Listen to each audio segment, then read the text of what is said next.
Premier League ends.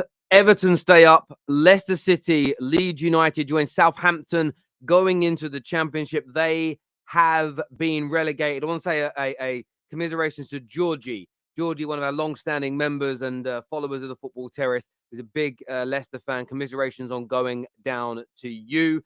Commiserations to some of the Leeds fans I know as well. As a United fan, I wouldn't normally say that to Leeds supporters. I know quite a few online. Commiserations to you going down today as well. There wasn't as much to play for at the top of the table, but a scintillating, brilliant, sensational, and entertaining end to what has been an epic and brilliant campaign. There is no doubt about it. City losing today after already winning the league, finishing the year on 89 points. People said you had to get 100 points to win the league now. That has changed this season, as you can see. They're fighting for 2 other trophies to do a treble, so of course it's taken their foot off the gas. Arsenal, back to their brilliant best today, smashing Wolves 5-0, sort of the pressure off their back, the elephant out of the room. Arsenal back to their best. They need a big summer. They need to regroup, improve, and go again next year. But a surprising title challenge for them. It fell away right towards the really important part of this title run in at the end. But it's overall a brilliant season. Man United securing 3rd spot, well above my expectations, well above my thoughts this season. What Ten Hag has done in the Premier League year 1 has been absolutely brilliant. An excellent overachievement from them. But next year, we have to challenge for that Premier League title, no doubt about it. A comeback today. And of course, the brilliant, the wonderful, the majestic Bruno Fernandes, fittingly as our real captain this season, getting that winner. And then you look at Newcastle grabbing a 1-1 draw with Chelsea. Chelsea at least not ending the season on a win. Newcastle maybe not going out in the way in which they wanted. They already secured, though, that top 4 position. They're in the Champions League next year, and you know they're going to go big. Liverpool involved in an 8-goal thriller. They were 2-0 up. They were 4-2 down. They drew the game 4-4 in the end. And I think, you know what's really funny? I look at Liverpool's game today, and it almost epitomizes their season. They can score goals. They've got a real dodgy back line. That has to be fixed by their manager. There's no doubt about it whatsoever. And of course, Spurs winning today, finishing 8th in the league. You know, a lot of us change up. You know, you always change your predictions over the course of the season when new information arrives. A lot of people 2nd, 3rd, 4th, they predicted Tottenham coming at the beginning of the campaign. Then it dropped maybe to 5th. Then it rose back to 4th. Ended up being 8th this year. But Harry Kane picking up goal number 30 this season. Haaland, of course, is going to take the major plaudits for breaking so many records. But a 30-goal Premier League season in this Tottenham team for Harry Kane is nothing short of sensational from that young man. And I do hope he leaves Tottenham. I want him to come to Man United. That's a very biased point of view I have. But I do honestly hope, you know, it's his joint best ever goal-scoring season for Tottenham in their worst probably team in the time he's really been playing for them. I hope he gets his move away, and I really do hope that he gets that move away and can stop playing his football in a place that can help winning those trophies to create a real, genuine, bona fiable football legacy. We're going to be bringing a panel out on the show to have a say with you, but I do want to shout out our sponsors today, Tops Now. Make sure you scan the QR code on the screen. They've got brilliant, tangible Champions League cards available now, collector's items available. I've already purchased quite a few. I know a lot of you have done it already. We've had nearly 2,000 scans of that QR code, which is nothing short of sensational. But if you want to get yourselves involved, if you want to make sure that you don't miss out on these, and they're not digital collectibles or NFTs, they're real bona fiable playing cards as well. So get over to Tops Now at the end of the show or scan the QR code, give it a little bookmark, and I'm sure we'll see you soon. I'll also post the links into the live comment section now for all of you. But what a season. And we're going to be asking the panel some questions today. Best moments of the season, like their personal best moments. We want to know the worst moments of the season. And we're also going to be looking at player and young player of the year. But it can't be the same person. We're going to make it a harder choice today when the panel comes on. So make sure you stay with us for that. Make sure you're staying with us for that. And a lot of recognizable faces and names in the chat I see today as well, which is good to see you all here. It is really funny. Someone here says Ornstein says Harry Kane stays. He does. This is what I want to say to you, though. So he said it's likely that he stays. So we're going to believe Ornstein on that. He also was the guy. Ornstein very rarely tweets anything or puts it out unless it happens. He also put out Arsenal in for Gundogan. Will that happen? This is what I mean, right? Don't pick and choose when you believe a journalist. Either say he's credible and there's a good chance of that or not. But yes, of course, there's a good chance Harry Kane stays, which is why Man United are looking at alternative options already because they don't want a long drawn out saga. So yeah, absolutely, that could be the case. We'll touch on that in some transfer videos later down the line. Debbie here says, pack your bags, Villa. You're going to Europe next season. Good evening. Listen, and I will say that is one of the standout performers this year. Unai Emery, this Villa team that was in relegation under Steven Gerrard, fraudulent management from him. Unai Emery comes in, and the way he's turned around their season is nothing short of spectacular. There's no doubt. Big up, Josh Smith. I hope that you are well. I want to know how Chelsea fans are feeling as well that are tuning in. You've been waiting for the season to end now for a long time, and it finally is over. So I want to know how you're feeling. I want to know just the emotion that you're going through right now. There must be so much that you're thinking and you're feeling. So I want to hear from all of you on the show. 8 points clear, Liverpool fans. Sit down, clowns. Hello, United. So that's where it ends up in the end. You know what I mean? With their last couple of games, with them dropping 2 points, United managed to pull away. And it now, if you look in history, when you look back, it will look like it weren't even close. There's a little moment where it was. There's a moment where it was. But again, are we going to hypocrisize ourselves? Because when like Arsenal lost some games recently, and everyone goes, that's because they're rubbish. They're not on the beach. That's not an excuse. City dropped points in the last couple of games. That'll be the excuse. They're on the beach. Liverpool, I think the last 2 matches, they knew it was, they didn't know the Villa game, it wasn't over. There was still a chance. Today, look, of course, they were relaxing. There's nothing would change their season in terms of that game today. But depends if you like an agenda or not. Do you know what I mean? It's as simple as that. I'd like to end the season on a win. Think back to a year ago as a Man United fan. I think Palace beat us on the final day of the season. It was just an awful end to the campaign. The future looked bleak. It looked grey. Even though we had Ten Hag coming in, I didn't have excitement for my club. And what that man has done for us and turned it around this year has been brilliant. And, we need that new owner now. We need to come again, and we need to move on. I'm seeing a few 7-0s. It's funny that a lot of Liverpool fans are bringing up the 7-0s because I was going to say, I'll save it till later. I'll save it till later on that. I've got something to say on it. There we go. 1 Carabao Cup in 6 season, clowns. But we're talking about this season. We're reviewing this season, this campaign. So this campaign, we won 1 trophy. We're in another final, and we finished ahead of Liverpool. And, we got into the top 4, and that's great for our progression in the direction that we're moving in. Hold that. I wanted Xhaka gone for a long time, but this season he really redeemed himself to me. I know we need to upgrade this summer, but what a way to go. Yeah, a brilliant way for him to go. An excellent way for him to go. A brace in the opening 15 minutes, 2 goals in 3.5 minutes, I think it was. Arsenal looked good today. I had the game on for about 70 minutes, and then I don't have enough screens to have all the games on. I had Arsenal on to begin with. When they went 4-0 up, I turned it over. I had the Chelsea game on. I had all the relegation games on. I had the United game on, of course. And I sort of switched in and out of Liverpool's match. And Arsenal just looked really good. Quick movement of the ball today. The pressure was off. And I think it's a good way for them to end the season. They'll be a bit of confidence from that. They'll regroup in the summer, have time off. They look like they're going to go big in this window. They'll be dangerous next year again. There's no doubt about it. I know rivals don't like hearing it, but it's true. They will be. A fantastic season on the terrace. Big up everyone. 100% proud of Ten Hag and the boys. New culture at Old Trafford. I believe again, owner's final step. I agree with you on the owner's final step. The culture is definitely improving. There is no doubt about it. And a lot more deadwood, a lot more players that are not up to task will go this summer.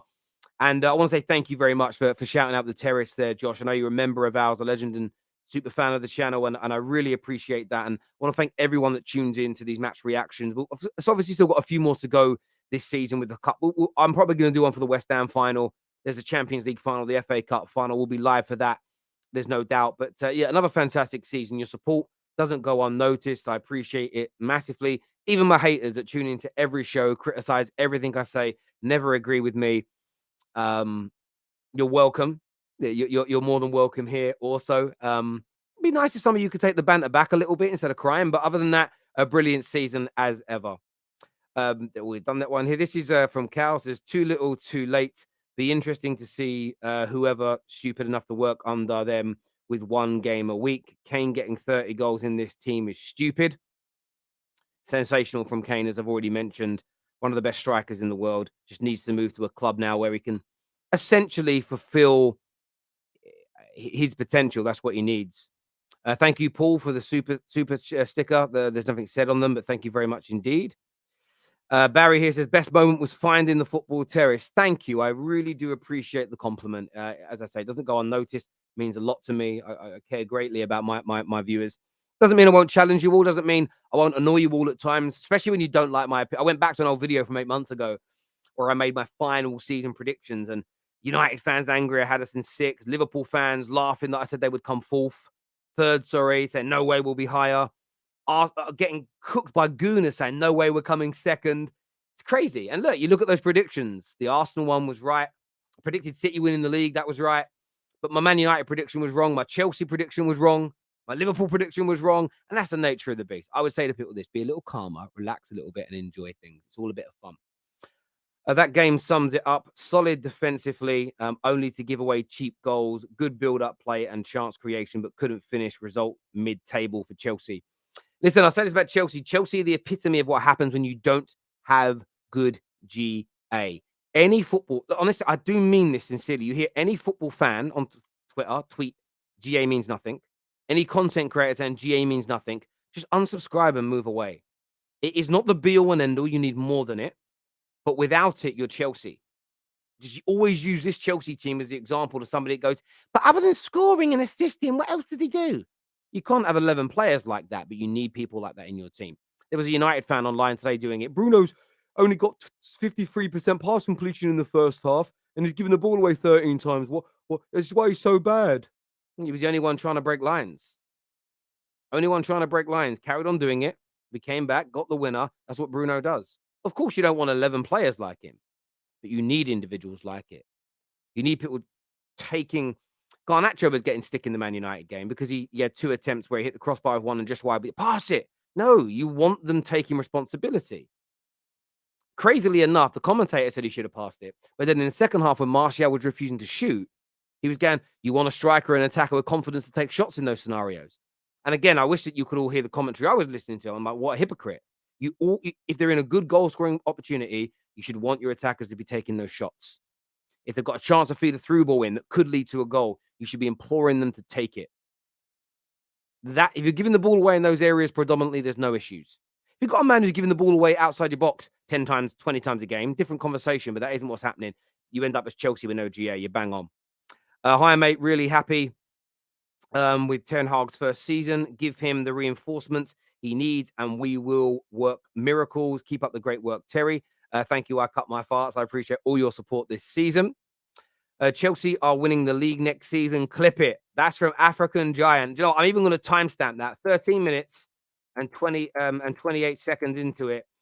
Chelsea fans says they are winning the league. We'll timestamp that, and we'll actually put a clip out, just reading it out, and we'll come back to it. African Giant. Thank you for your support. O'Malley here, long-time follower, says, big up, Terry. Watch the terrace grow over the years. You deserve all the success you're getting for putting in the work, even when your health wasn't at its best. Cheers, brother.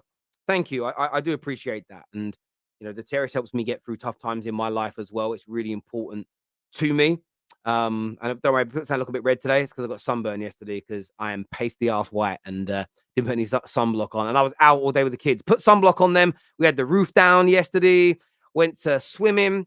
I went to a little netball tournament where their mother was. And then what I do in the evening? Then I went out for a spot of dinner in the evening. And yeah, I went a little bit red, but we move. It's all good. Big up, Terry. Hopefully Spurs fix up next season. We're gonna talk about that on the show. We'll talk about that I'm gonna save that super chat. We're gonna talk about that on the show. By the way, people, hit the like button for us now. Let's get this past at least 1,000 likes while we're live. Let's get that done, please. Big up, Terry. Thanks for the great Premier League season of content. Glad Leeds are down. Scummy fans. A hard luck to Southampton and Leicester. Mikel got FA Cup 8th place. Spurs. Kane got 8th with no trophies. Oh, listen. I'd rather come 8th and win the FA Cup than 8th and win nothing. Like, if you're asking me an option between the two, But Spurs will want to, Arsenal will want better next year, and so will Spurs. There is no doubt about that in my mind. But thank you for the super chat, brother. Gorvin says, bad season for Liverpool, but hope for better next season. Hope you are good, Terry. Well done. I think you mean Man United. Thank you. I'm very well. And look, yes, Liverpool, a lot of people are talking about this being the end of a Liverpool era. I think not. I think Liverpool will come, as long as when I say a team's going to do well next year, I shouldn't have to say this beforehand, but of course, there are a lot of on the internet. I mean, if they have a good summer of signings, we all know that. I shouldn't have to say it. It's clearly implied. But I think Liverpool will be a very strong team again next year. I don't see it being 2 years. If it's 2 years running, then you're looking more manager than you are anywhere else. Terry, as an Arsenal fan, it was bittersweet end to the season. That being said, I'm loved tuning into you and the regulars on the terrace. Thank you. Thank you, bro. I appreciate that. And look, terrace is we're not going to do anything different. We're going to tidy up a few shows over the summer, plan ahead. We've got something big in the pipeline as well, which is going to be adjacent to the terrace, which I'm very excited about as well. So we've got lots of big things coming. And by the start of the new season, we should be back in studio space as well. We'll explain what's been going on there, but it's very exciting for the football terrace. Jerome says, thank you, TFT crew and Terry, for the great season. Through the terrible season. Yeah, it has been for yourselves, bro. Jerome's a Spurs fan, in case you don't know. It's been fun, but it is time to bring another top 6 team other than Spurs. Big up, Terry. Well, Newcastle fans will be on the show a lot more next year. I'll be doing match reactions regularly to Newcastle games. But the concept of the football terrace has always been about trying to get into the top 4. If you remember a few seasons back, we started covering lots of Leicester games. We covered a lot of West Ham games. So that is what's going to happen over the period of time. So it isn't about dropping one particular team off. It's about the fight to be in the top 4. There was always top 6 teams that did it. If we find there's more than 6 teams doing it, maybe there'll be a rebrand of a few things. Who knows? I hate the new Arsenal kit. It looks like FIFA. Do you know what? I see a lot of people get so many views for doing kit reviews, and a lot of my people I work go, you should do kit reviews, do kit reviews, do kit reviews. I'm like, bro, I'm 37. I don't think 37-year-olds review football kits, do they? Maybe I'm wrong. I can't review Man United. That means buying one. And you can't buy kits with club owners that you don't like. So, yeah, maybe one day I'll do them. Maybe one day I will do them. Best moment, Liverpool going to the Europa League, and Ten Hag's master plan works to perfection. Thank you, Debbie. Terry, do you prefer Sky or BT coverage of the Prem? Obviously, I don't. Not even. You know what app I use. So there we go. Mine's all in Moldovan. Is that the language they speak in Moldovan? Actually, it won't be Moldovish, but Moldovan sounds right. So I don't know what they're saying. Every now and then I have to watch it elsewhere if the game isn't there, but typically speaking, no. But do you know what? I also have watched both in the past. Depends what games. BT's app's better than Sky's app. I like Gary Neville and Jamie Carragher, though. I'm not going to lie. And I watched a lot of their stuff on YouTube. So, yeah, it kind of is what it is there. But there we go. Before I bring my panel out, we're ready to come in a moment. I do have an award to give out today. We weren't going to give out very many trophies. And I saw this in the supermarket. And I thought, I better buy it. It's the 7-Up 0 trophy. It's the 7-Up for the 7-0 win, but 0 success. The 7-Up 0 trophy that belongs to Liverpool this year. Well done. Congratulations. Tom will take this on your behalf at the end of the show. I did have a little drink out of it today as well, and it's mad. I tasted it, and it tastes like Liverpool fan tears. It's amazing. How have they create a product called 7-Up 0 and make it taste like Scouse tears? I couldn't believe it. It's legit. Hang on. Look, open it. It's tear. Hang on. It does. It tastes like Scouse. Now, Scouse is a dish, and it tastes like Scouse. Scouse tears in there. I'm loving it. Absolutely loving it there. But we'll leave this just here, and Tom can take it. We'll send it to Tom's house, and he can have it and auction it off in Liverpool. It'll fetch a few quid probably. There we go. But the 7-Up 0 trophy is just for you guys. Love it there, my friends. And people say I'm not a Man United fan. Someone actually called me out on that today, and they were like, I don't understand why you're so nice to other teams and you defend them. I literally have a contract with my partners that says I'm not allowed to be biased. It's in my contract. I can't let my emotions and feelings as a fan come out. I have to be what you'd call civilized.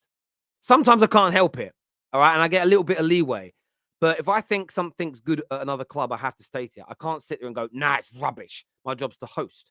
Maybe as the terrace grows, maybe in the future when we're big, like if we were the size of TalkSport and we could afford to have 10, 15, 20 hosts, then maybe you could do it. But when you've got one person, it's not a very good model of trying to grow a business being nasty to everybody else's teams because none of you would tune in. it just wouldn't work. Do you know what I'm saying? But there we go. Panel time now, my people. Keep the super chats coming. We are going to talk a little bit about today's games, but we're going to talk best moments of the season, worst moments of the season, player and young player of the year as well. All to come. Hit the like and the share button. Let's do this.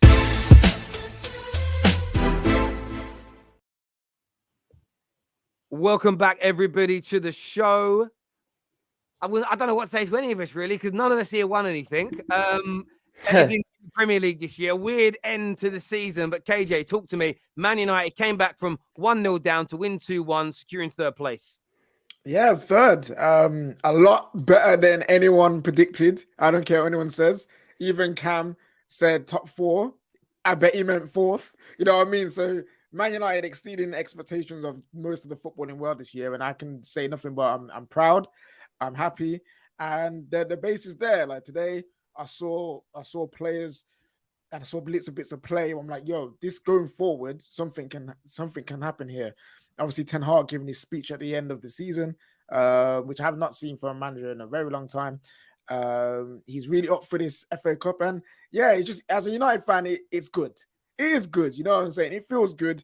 I'm excited for what we're going to do in the future. Hopefully, this transfer scenario gets sorted out real quick before the summer window actually opens, and we can come in and get the players that we needed. But yeah, really good season for Man United. Carabao Cup, third place, beating both of Ollie's points tallies for his first full season, beating Jose's, beating Van Gaal's, getting the most wins in the last how many years, getting the most wins at Old Trafford, like tied for a record of most wins at Old Trafford this year as well. Honestly, beautiful moment. And yeah, bring on Sunday, or is it Saturday, whatever day the FA Cup is on. What will Saturday. Will be. And yeah, man, happy days, man. Happy days. And listen, I echo what you say. There are a number of things this year that we know we need to improve on. Away form against the quote unquote top 6, that needs to improve. Of course, we want no embarrassing results next year. The City, the Brentford, the Liverpool game. There are some areas to improve, and Man United not the finished article. And you will get a lot of, celebrating top 4 is ridiculous. It isn't in the context of where Man United have been for a decade and the direction of which we're going. And as you say, the best debut season by a Man United manager in the history of the club, not post-Fergie ever. Brilliant home record to work on from next year. A big summer planned ahead. More Deadwood leaving. It's a very exciting time to be a Man United fan. And I still think we'll improve from this year, even with the Glazers staying. And we've won before with the Glazers. If they leave and we get the owners we want, I think that improvement will be even greater, in my opinion. There will be a big summer ahead. I'm not being dragged into the stories that there's no money. I just went back and found all the articles this morning. This time last year, saying we only had between 80 and 100 million pounds to spend last year. We done 205. This year, we're going to sell a lot more players. We've got an extra 100 million coming in from the Champions League. Even if we go out in the group stages, there's going to be money. So yeah, I'm very, very happy and very, very proud of our first season. There's no doubt about it. Some real important areas to improve on, but you improve them in one way and one way only: buying better players. The manager's called it out. Luke Shaw has said it.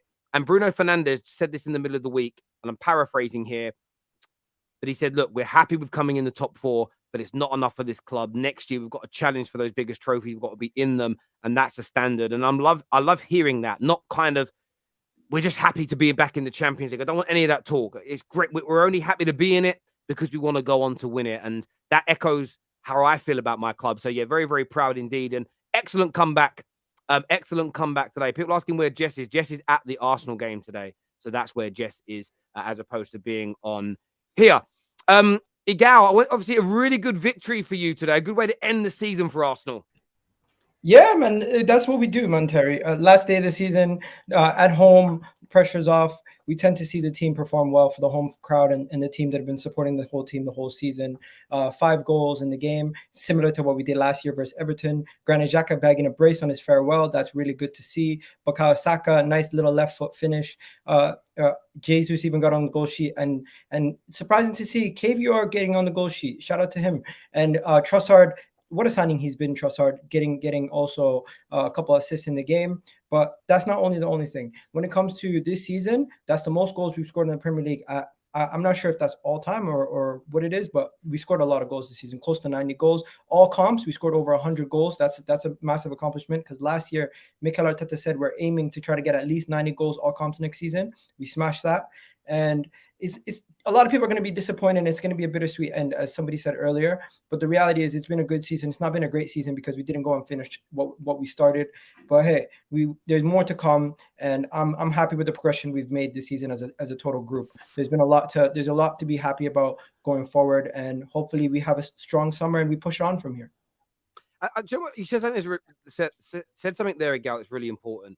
All banter aside, how you feel about your club should never be impacted by others' banter. So if you're happy with the progression, as long as you're holding the standards true that we have to keep challenging now and we can't just go back to struggling for top four or missing out and not winning trophies, although it's not great how you ended, you're still allowed to be, if you believe in the process or you believe in the situation or you believe, whatever the phrase you want to use is, there's a reason to still be happy and excited as an Arsenal fan, because if by the logic that if you don't win the league, you have to throw the baby out with the bathwater and be angry all the time, that literally means 19 teams at the end of every single season should be fuming. And is that really realistic? No, I really do think the way we describe things nowadays is dependent on who you are and how you view things. I'm someone who's going to say no matter what anyone tells me, this has been a good season. We've made massive progression, and a lot of people need to understand that without baby steps, you're never going to get where you need to get. Man City didn't just rock up and do the Aguero moment out of nowhere. They had heartache themselves. Liverpool themselves, every other team, they have that moment where they need to get over the hurdle. And this is a stepping stone and a learning curve that we need to get to. And maybe this was a necessary part of the journey. But yeah, it is what it is. And as long as we push on, no one's going to be angry next season. The thing is, Egal, I wouldn't jump to that conclusion about being part of the journey because you have to wait till next season to see how next season goes. I mentioned that. I mentioned that. Oh, okay. All right. Fair enough. Yeah, I feel like listen, it's one of those things. It's all about what you believe, isn't it? So I'm one of the reasons why I'm really happy today to finish. I wanted to finish third. It reads better than fourth. I wanted us to go out strong. A lot of people say, "Oh, I'm celebrating the top four trophy." No, I believe in the trajectory and the direction that my club is going in. And if that changes, my mind will change. Like legitimately, if we find that the Glazers are staying, my whole demeanor about my club will change. The progression we've made will mean a lot less because I think it will come to a halt. Does that make sense? But I do believe they're going to sell right now. If they don't, they don't. I'll change my mind. It is what it is. It's about whether you believe it or not. And then rivals, your job is to say, well, I don't think Arsenal will progress, or I think United will stall, or whatever else. And I think it's fair. I've got some super chats here. First one says, won't it be top 5 next year? My understanding is it's all based on the coefficient points a team has. So if a team like Brighton finishes 5th, no. If a team like Liverpool finishes 5th, yes, because of their coefficient points that they have. So it's not, I believe it's not a guarantee. And at the year after, so from next year, the qualification is for that new format. Yes. So essentially, you can have 5 from the Premier League, I think the Liga, Serie A, but you have to be a team that's got good coefficient points. I believe. I need to read it again. Don't quote me on it. I believe that's what it is. This says, awful season as a Chelsea fan, but thanks to Terry and the panel for making it bearable to next season. And that's a great little segue, and we will come to more of your super chats. Don't worry, we won't ignore them. Just stay with the show. Don, you didn't go out on a defeat today. You got a draw, courtesy of an own goal. Helped you get third as well. You did. You helped us get thirds. I'm very happy with that. But you must just be so happy it's the end of Chelsea's season. Relief from relegation talk to Frank Lampard to Graham Potter to Bowley running into changing rooms to people apparently falling asleep, taking naps and missing training. it's been a horrendous season. I never thought I would see worse than 15-16. I'm just so happy that this is done. When Premier League years comes out to me, I don't think I'm ever going to watch it this season. I don't think I'm ever going to watch this season again because it's just been hell, man. It's just been hell. So I'm just happy now that it's done. I don't even care where we finished. I'm just happy that it's done now. That's it. Literally. Mate, totally. So go on. You know about Chelsea, yeah? I know this was one of the worst, frustrating and most frustrating seasons, at least with the 15-16, or was it around that period that you had a title winning team and they were just bad for 1 year, and you know we that won the title. we won the league before, yeah, and then, Yeah, and then winning afterwards. So I get it's not the same, but I honestly do believe with the players that you got coming in, the focus on players coming out, you've got a good team on your hands. I know people like to banter Chelsea, say that's it, they're finished. But honest, the talent that they've got, I know Todd Bowley has done it in a mad way. And the reason why people are going at him now is because no one's seen it done like that. So there's no proof if it works or not. But then in the same breath, if you say there's no proof that it'll work, you can't even say there's any proof that it will fail. So you need to give it time to see what actually happens. I personally believe it will succeed. Maybe not to win Champions Leagues, Premier Leagues right now, but going on into getting top 4 consistently, building a team that actually can get into challenging and constantly getting Champions League, I believe, and winning some domestic cups, I believe with the talent that's there, the talent about to come in, getting rid of the dead wood and having someone like having someone like Poch come in, you've got decent time. So Chelsea fans, just chill, get this out of your mind. Season's done, and I would say look forward to next season, as long as the players are leaving. That's the main thing. As long as players go, you should be good. Yeah, that's it. Even today, like, I don't want to talk about the game too much because it doesn't mean anything. But we played Newcastle, in my opinion, off the park. Like, we were much better than them. We were creating a lot more chances than them. But same old story, like, we're just not clinical. You had Felix missing chances, Sterling missing chances. Lewis Hall's been robbed of about 5 assists alone this season, and he's barely had any game time. You know, you've got people in lineups such as Gallagher constantly who just isn't good enough to play at this level. Aspilicueta's still at the club. So I'm not going to go into that in too much detail, but for me, there's definitely a lot of things to look forward to now. The fact that Todd Bowley's stepped back now, he's letting the football people run the club now and just going to open his pocket, open his wallet a little bit going forward. And again, like you've said, they've got Nkunku coming in. He won the Golden Boot, or I don't know what that thing he was holding yesterday. He won that. They have a I think they have a cannon for. It's like a cannon thing. Yeah. So he won that.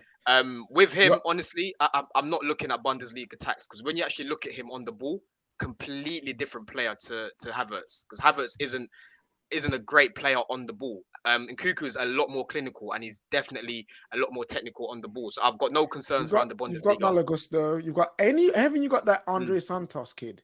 Yeah, we've got Andre Santos coming back, but I reckon he'll probably get loaned out. The reason why I think that is we've got one game a week because we're not in Europe next year. So you're gonna have Andre Santos, you're gonna have Kasadai coming back. I'm not sure if you guys know who that is. He's been banging in quite a lot of goals in the under-20 World Cup.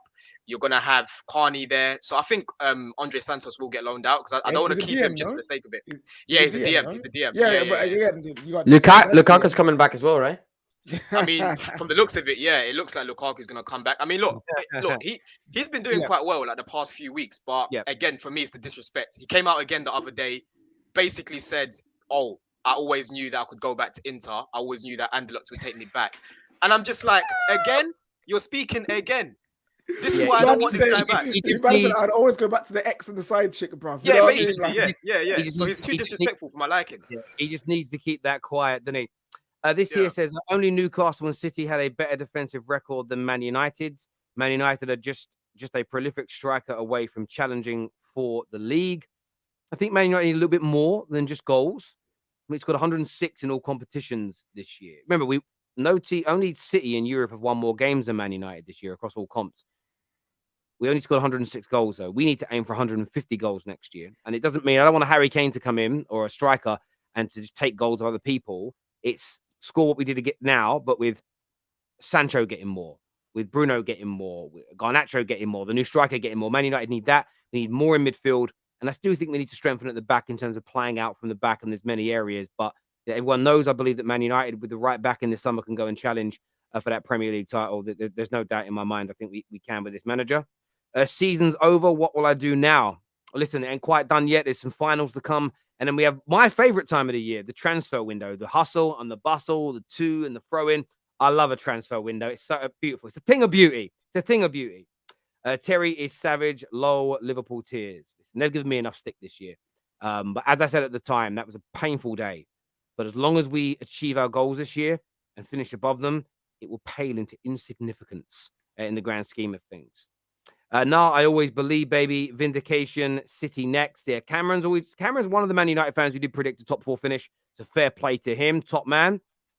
This year says Leeds are falling apart again. Martial needs to leave. I hope we win the FA Cup. Love the show with Lee Gunner. But thank you. Yeah, I love the show with Lee as well. I hope we win the FA Cup. Martial does have to go. He's gone there. I think he's physically gone as well. And I just mean confidence. I don't mean he needs to, medical help. I just mean his confidence is gone. And yeah, it's brilliant to see Leeds falling apart because we all hate Leeds scum. That's a Manchester United song, by the way. My first full season watching the Terrace. You and the panel have made the season much more fun for me. From Mo, Jess, Tom, KJ, Dan, Egal, and main man Chatty Patty. Big love. Thank you, Terry and panel. It's been emotional. Guna Paul, I appreciate the super chat. Appreciate the love. Thank you very, very much indeed. Nigel here says somebody needs to dethrone City next season. If not, there'll be no difference to Bayern in Germany or PSG in France. Beating United 7-0 stands for nothing.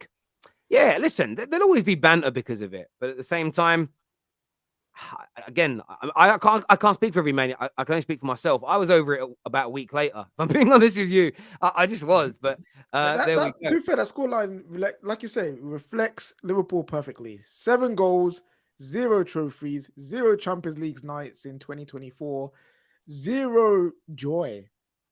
Yeah, there we go. Tom, you're gonna have that. You're gonna have that, Tom. He believes it. United haven't lost at home since the opening day of the season. Old Trafford is becoming a fortress. You're right. It's an area which, again, that's why you've got to look at things in baby steps and improve certain areas. And of course, we've got to maintain that next year. But it is, and more goals means more of a fortress. When you become a scarier outfit, when you score goals with ease, you become teams are less likely to attack you. It's like in boxing. If somebody's got a knockout power punch, opening up against them is very hard to do because you're scared of getting caught on the jaw. Lee Gunner is the type to complain water in the ocean. By the way, Lee Gunner said, listen, we've got Lee Gunner though, people. We got him. He said if Arteta finishes a season in a title race at least 5 points behind the winners, he'll back Arteta. Hey! We got you, Lee. We got you, Lee. We're coming for you Tuesday. Thank you, China Brown, for saying amazing content, fantastic debates. Thank you, bro. Andre's back again and says Arsenal back in the Champions League, Bayern 10-2 incoming. How do you feel about that, Egal? Do you feel like you will cope a lot better in the Champions League next year as opposed to the last few times you were in it? We play better football now. We control games a little bit better. Honestly, I do believe we'll do a lot better against the top teams, but we still need to see how our form is going into next season. I can't just sit here and say, oh, we're gonna batter Real Madrid or something like that. No, that they do still have the experience, but we're gonna go into those games a lot more culpable and ready for those games. I felt like the management under Arsene Wenger in the later days was not ready to go up against those kind of teams, where Arteta is now got us more equipped for those games, I think. I'll see you in the Europa League in January. You won't be in the Europa League. You're not in Europe. You won't see them there anyway. No, I'm not saying we'll see you. I'm saying I'll see you in the Europa League. Danny, you done yourself there. You done yourself. You went too quick, bruv. You did a gym. You're too young to have watched American Pie, so you don't get the reference, but you did a gym. Let's talk about the best English manager, Ryan Mason. Oh, listen, Danny, it wasn't a bad performance today, but I don't want to talk about Spurs, the league. We've done it to death. I want to talk about Harry Kane. 30 damn league goals. And because of Haaland, no one's noticed. Talk to me about Harry Kane.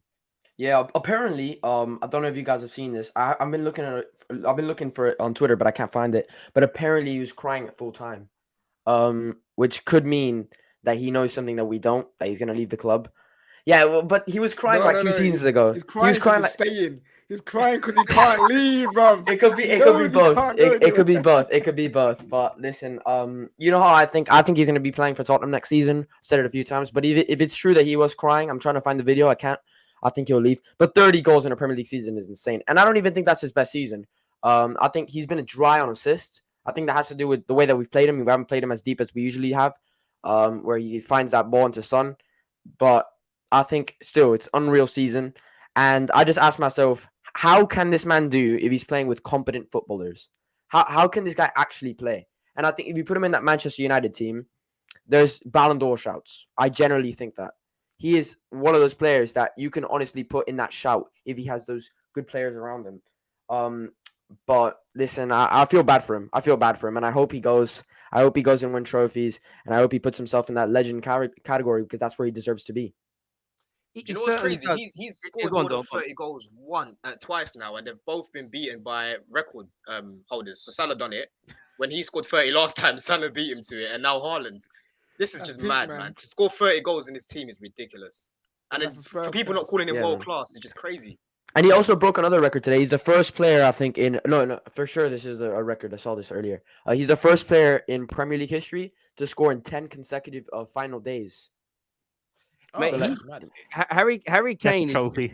again, when it comes to goal scoring and when it comes to his football, the ability is world class. I feel like to realize that you've got to be in a team that's challenging because coping, and Arsenal found it out this year in those high pressured games when you're challenging. It's different to other football matches, which is why if a team isn't challenging year in, year out for the Champions League, the Premier League, going deep into cup runs, I always put this is why I hold players like Paul Scholes above other midfielders of equal ability who weren't in title races because we didn't see them, man, perform in those gilt-edged moments year in, year out, week in, week out. That is where that's where you separate the world-class people with ability from the true legends and greats of the game. It's why every great of football, nearly every great of every sport, and there might be an anomaly here and there, are the people that win stuff as well as have brilliant ability. It doesn't exist. This notion that Harry Kane can talk to Henry and Rooney and Aguero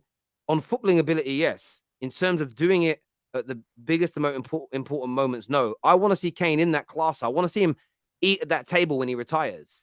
He needs to. You ever seen, listen, I love Michael Richards as a pundit. You ever seen when they put things up and you get like Carragher and all these people, like, they've won this, one that it comes to him and it's like 3 appearances in the Champions League or something like that. It's a bit of a dig, but it's almost like Michael Richards knows as a footballer, he's in there. Like, he's a great pundit. He's a great that. But I look at Michael Richards and you just sort of think when he sits here in that room of all those people, Schmeichel on the screen. Who was the guy they had on the other day? Who was the Italian guy they had on? Was it Del Piero? Del Piero. Yeah. Like, he's not a dig at Michael Richards, but you look at it and go, he kind of doesn't fit in that room. He does on a punditry level because it isn't about what you've won. You don't have to be a great pundit because you won things. But when it comes to sitting on and dining on that table, nobody ever goes, oh my God, Michael Richards, he won the Premier League, but no one does it because he won a great. Harry Kane might get a little bit of that. But if he wins major trophies, he goes from being a world-class talent to being a genuine legend of football. He absolutely does, in my opinion. And a lot of people go, well, Totti won Serie A. Totti won the World Cup. It's not compared to two. It's not comparable. Here, this says, lads, I came across this channel this year. I have to say, love it from a sorry Spurs fan. Always next season. There's always next V's and Van football rants. And thank you very much for tuning in. I really appreciate that. As an Arsenal fan, despite not winning the Premier League, watching your channel has been great. Arsenal Scare Me shows really gave me hope. Keep doing what you're doing. We go. I mean, I have no idea I'm going to be fearful of next year. I have no idea how I feel about anything next Come on, you got to have an early prediction. You got to have an early prediction for the first. Such and such scares me. Who's your early prediction? My early prediction is Liverpool. My feeling is Liverpool are going to come back strong next year if they have that right window. And I think we'll be looking at them going, damn, they look like they've got that bit between their teeth because Liverpool will be hurting. You know, and it's a great segue onto your team because you drew 4-4 today, which I thought just epitomized your season. Brilliant going forward, lots of goals scored, but that back line leaks like a broken fridge. Thank God this season's over. Honest to God, I'm going to enjoy my summer where there's no football. I'm going to enjoy Alexis McAllister. You know, Brighton played Villa, and at the end of that game, he was in tears. You know, applauding the fans. He's not sad that he's leaving. He's sad that he's having to try and fix our midfield. I don't blame him for having to go from Moises Caicedo to Henderson. Jota, all this showed me was the attack's good. Jota's good. Gakpo's good. Diaz just needs to sort out his decision making. Salah's good. They're all there. They've all got the pieces there. But Joel Matip, no. Joe Gomez, no. Henderson came on the pitch and the only thing he done was give the ball to Adam Armstrong. Adam Armstrong scored against us. I forgot he was a Southampton player, but he scored against us because Joe Denson gave him the ball.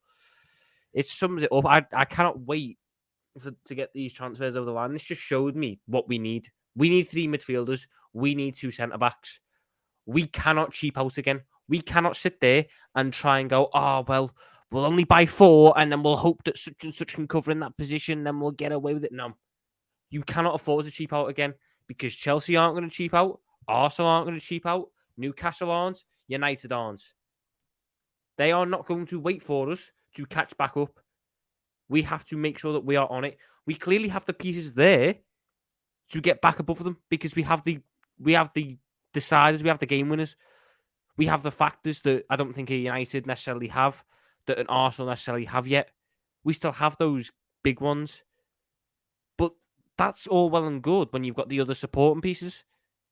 Mo Salah being able to produce 30 goals and assists in a season is negated by the fact that Jordan Henderson and Fabinho is the least mobile midfield duo in the Premier League. They got ran rings round by Suleimane, by Adam Armstrong, by Romeo Lavia, by James Ward-Prowse.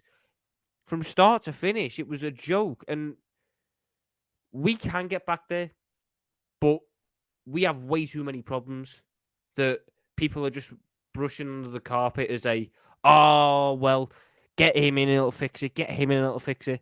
We are expecting McAllister, Lavia, and someone else to solve every single problem this club has. They will solve problems. They will solve a lot of problems, but they won't solve them all. Other stuff has to be done. Depth has to be brought in. And today just summed it up. Southampton, have they scored 4 all season? Probably can see the bro. You know what I'm saying? Honest to God, Suleimane got a brace. Every single defender made a mistake today. Every single defender made a mistake. Kelleher, I backweave, but honest to God, some of them goals you were letting in. Come on. I don't get it. It was arrogance almost. It was arrogance from Klopp to sit there and say, I don't need Van Dijk and Alisson. Oh my God! Wait. Arrogance. You want to talk about arrogance? How about you, Mr. Scriptwriter? About arrogance, bruv. Coming in with your fantastic script of how you're going to get top 4. Selling your fan base dreams, Thomas. Selling them dreams, my brother. And now you want to come here and talk about arrogance. Oh, hey, come pay for your crimes. And then you can chat about arrogance. It's that's fine. The smiling. It's fine, Egal. It's fine to both Egal. Egal.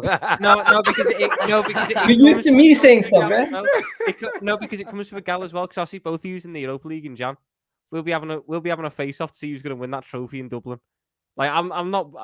It could have happened. It didn't because we weren't good enough. You know what? It's okay. Hold it. You're in the Europa League. That's a good. That's a good way to use hold it. No, Terry. Hold that. That's exactly when you use it, Egal. Tell him. Listen, bro. I'm not gonna lie to you. I don't need to you've been in the Champions League. You've done that. Next season, you're gonna be in the Europa League. Let's see how serious you take the competition. We should be taking it serious. I don't agree with Egal. I don't agree you're with Hassam. Me today. I don't agree with Hassam because I know Hassam's logic. I tell you what, Terry. For someone who doesn't care about that result, you sure do love flaunting it a lot, don't you? You sure do love discussing it. It doesn't hurt me, is what I said. What I love about it is I've had certain people, JMG, one of them, who has either tweeted it to me or put it in every live stream I've done since February, but followed it up with, and we're coming for you. You didn't come for nothing, bro. Do you know what I mean? You weren't here. We've been around. Do you know what I mean? We bowled into your manor and you stayed indoors. Do you know what I'm saying? Man was walking around the streets in Liverpool and you guys all stayed indoors. That's what happened. Nothing happened.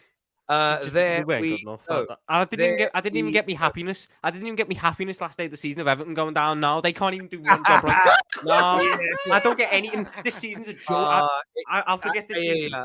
I hear you. And by the way, JMG, you've been in every single stream every single stream writing 7 up. That's all you've done, bro. No, wait, Uh, man says I hardly ever come on your streams and you're still here, my brother. liar. He's a liar. Cat. He's a liar. I've got some more super chats here. First one's a question to Egal. It says, Egal, what's your reaction to Villa this season? I'm more reacting to Tottenham finishing 8th. Oh Sorry, my I have God. something in the background. But yeah, Aston Villa, they had a good season. Amazing turnaround. Unai Emery, congratulations to him. But Tottenham finished 8th, guys.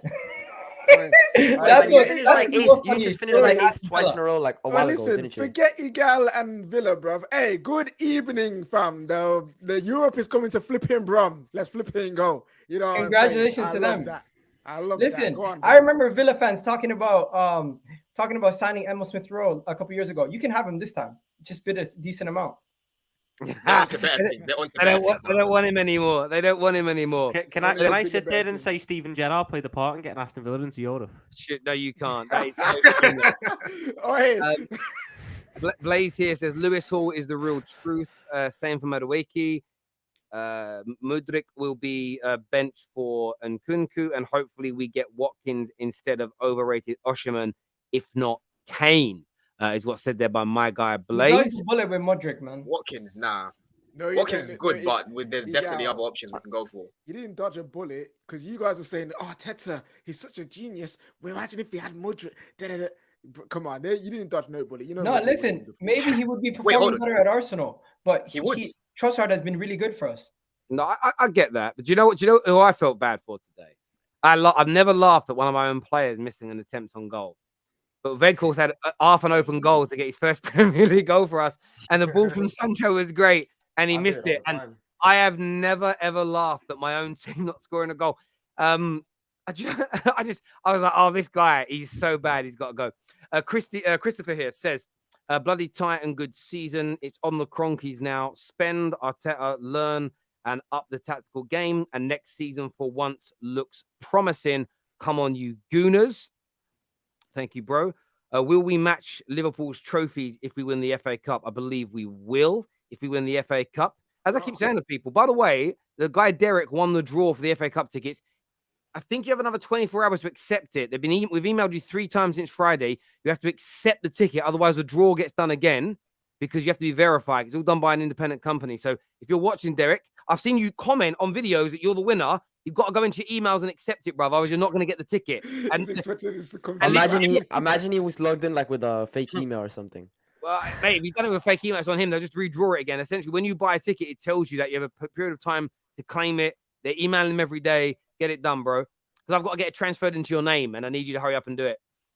Good for Arsenal to turn up once the title's gone, is what Tad says. Man like Staffy says Tommy is still waiting for a third United defeat. It's coming in the FA Cup final. I did say though, we won our last 3 games on the bounce, and I knew as soon as Even we better, beat Terry. Bournemouth- We won 4. Won 4 on the bounce. Did we? Was it 4? Was it 4 or 3? My brain hurts now. I thought it was 3. It might be. Could be wrong. Hang on, let me have a little butchers. No, it's 4. Yeah, it's 4. It was 4. Okay. Yeah, it was. Yeah, sorry. Yeah, we beat Wolves. But for me, it was like once we beat Bournemouth, I knew we were going to be fine. We gave Tottenham, we gave Chelsea a little bit of a mini beating. It was good, but yes, he's still looking for that defeat. Kane to Chelsea on a free next summer. Who says no? Me. No. Yeah, Spurs fan. That's it. Breaking news: Harry Kane has asked for a transfer to Luton Town. I feel sorry for Harry Kane. Great player, but wrong club. I agree. You know what Kane is? Kane is like that child born to poor people, where like they've got the ability to like go past what he's been raised in, but he just because of like the environment, he gets sucked back in every single time. There's a very famous Barry Manilow song, and I know that none of you kids even know who that is, let alone listen to it. But there's a famous lyric in it, which is the right love at the wrong time, and that is Harry Kane. It's the right ability at the wrong club for me. Absolutely. From Anfield, we're on. Sorry, from Anfield, we were a shambles. And Egal says Mikel Arteta has the team more ready for the Champions League than Arsene Wenger. did towards the end for F's sakes. For us, Champions League equals brown bread. Cliff thinks you're going to do nothing in the Champions League, Egal. You're not. I just find it funny that you negate everything that's been done this whole season and you just look at the last 5 games and say that's what we're going to be for next season. That's ridiculous. Come on. He's basically taken everything that we've done this season and negated it down to the last 5 games of the season. No, That's I think it means terms of the Champions League, the experience, the quality, and then also the pressure that you'll have as well. It is pressure in Champions League. You've shown that you haven't been able to handle pressure well 2 seasons in a row. Now you're going to have better quality players. I mean, better quality opposition in a tournament that's harder than the Europa League, and yet you couldn't get over the Europa League. And that's So I also think going that's to where have an it's coming effect as from. well. my question. You're going to have to question play that Cliff same is- 11. My question You're to going to have to Cliff play that is, same 11 game in, game out, Egal. my question to Cliff is this team better than those teams that Arsene Wenger had in the business end of the when he was retiring, when he was finishing with Arsenal? Also, is this team not better equipped to playing in those big games? Haven't you seen better performances against the bigger teams in the Premier League and in Europe? Have you not seen better performances? Like, what are we talking about? To say brown envelopes, it's almost as if we're what? A team that's creeped into top 4. For us to be dominating the Premier League, finishing second at the end of the season, yes, it's not something to celebrate, but it goes to show you the amount of games and how much points we picked up throughout the year. And it does give you a litmus test of how we're going to perform next year. If you finish second in the Premier League, you're not going to go and now get knocked out in the Europa League. I don't think that's going to happen to us. Yeah, but one thing I'll say about Arsenal next season is a lot of teams aren't going to take you lightly the way they did at the beginning. No one took us lightly halfway through the season. I would say that consistently throughout the season, people were kind of waiting for you to drop off and saying, oh, yeah, they're going to lose to Tottenham. They're going to lose to Liverpool. They're going to lose to Man City. Time after time, you kept jumping over these hurdles. So I think next season, you're going to get a lot more respect and teams are going to set up completely different to what they did against you guys this season. That's how I see it from next season. I think it's going to be a lot harder for you guys to finish in the top 2, even top 3. You know what? I honestly do believe no matter what we say here, people are going to negate the fact that this is still a young team that can massively improve, go out in the window, massively improve, and everything you've seen this season can only get better. From what I think, I don't think there's going to be too much room for regression in this team, and everyone's almost making it seem like it's. I think you will get better because you're going to have better players. So yeah, you will get better, but you've still got. What makes people think this Chelsea team that finished 12th in the league can get out of the group stage of the Champions League? This Liverpool team that finished where? This Tottenham team that finished 8th can get out of their group stages. We didn't finish that far behind. We just finished 5th. What? We just finished 5th. It's not that bad. No, I said Tottenham. I said Tottenham finished 8th. So if all these teams that finished way below us in the league and had much worse performances this season, and we've been categorically better than all of them, can get that far in the Champions League, what makes it different for us? Because Egal, those teams that you listed have all been in the Champions League for an extended period of time. This is your first season back in the Champions League. I'm not here saying that you can't 100% can't go far in the Champions League. You can. You've got a good squad. You got a good manager. But experience in the Champions League shows. We've seen it many times, and I think even quality shows also. Quality experience shows in the final end. We're not winning the Champions League next year, no matter what. But it's still when you get to the group stage, it doesn't matter if it's in the final of the Champions League. But I'm having 2 different conversations here. Experience and pressure comes in the group stages after you've already qualified for the group stage. You're in the knockout rounds and you're in the later stages. Tottenham, Liverpool, Chelsea, they all were in the groups. They got out of their group stages, and I expect Arsenal to get out of the group stages because we're categorically better than all majority of the teams in Europe. That's why you're confusing it. Champions League is different. I generally do think this Arsenal team, because we haven't been in Europe, we haven't been able to put ourselves up against the best teams. But when we do next season, you'll be quite surprised in the style of play that we have, the way that we've massively progressed. You'll see that in Europe next season. The pressure. Oh, sorry. Go on. So yeah, no, I think we've done that point. I think the viewers will make their minds up now on what's been said there. I love this super chat. Kane to Arsenal would be funny, just like Sol Campbell. I said before, I want him, but there is a sadistic part of me that would love to see that happen and just watch it. Just sit back, popcorn unfold. I would love to see it. I've gone full shameless. Pre-ordered the new Arsenal authentic kit. Champions League badges, Saka on the back. Football is love, passion, friends, banter. TFT is that. Thank you, Guna Paul. I appreciate that, brother. That means a great deal to me. Not that you bought the Arsenal shirt, the comment about the terrace. Liverpool swap attackers for defenders with Chelsea. No, you know what? I'm all right. If Chelsea and like Liverpool came together this year, it would have been a brilliant team. Brilliant team. No, because you know what though, Terry? Our defense has been just as good as theirs at the end of the season. True. Leicester City shows up to the Prem, won 3 trophies and got relegated before Spurs did anything. Also, Terry would love to hop on a panel one day. Absolutely, bro. We'll start sharing links up over the summer for the transfer talk. I'm doing a few more live streams this summer on transfer talks than I did last year, so there'll definitely be the time for that. My brother here, Jerome, says Egal Spurs are 8th, but at least we are not 247 days on the top of the league, then bottled it. It's like being on top of a girl, but you can't finish, bro. That's peak. What are you talking about? So you'd rather be a loser than not no, you're still a loser too. Listen, at least we tried to go for something where you guys are just accepting losing. That's the loser mentality right there. The way I look at what's more of a loser? Who was more of a loser in the in-betweeners? Simon that couldn't get any.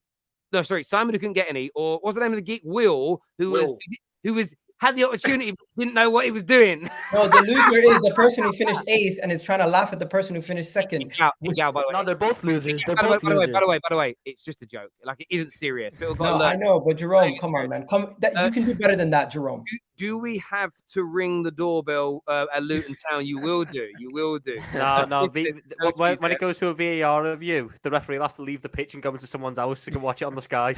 Wait, just on Luton, I saw something about their stadium. Apparently they're not allowed to have a capacity of 10k. You need more than that. You need a minimum of 20 or something. How are they going to do that over the summer? They'll share a stadium with someone, or they will get an expansion. Don't worry about that. Yeah, or they'll do some kind of temporary thing. Yeah.